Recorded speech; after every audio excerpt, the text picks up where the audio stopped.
அந்திச்சூரியனும்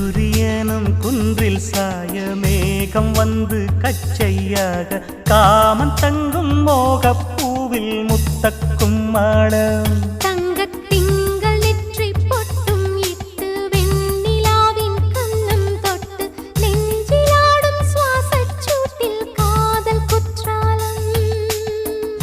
தேன் தெளிக்கும் தென்றலாய் நின்னருகில் வந்து நான் சேலை நதி ஓரமாய் நீந்தி விளையாடவா நாளும் மின்னல் கொஞ்சம் தாழம் பூவை சொல்லி ஆசை கேணிக்குள்ளே ஆடும் மீன்கள் துள்ளி கட்டிலும் கால்வலி கொள்ளாதோ கைகளை கீறியதோ செம்பூவே பூவே உன் மேகம் நான் வந்தால் ஒரு வழி உண்டு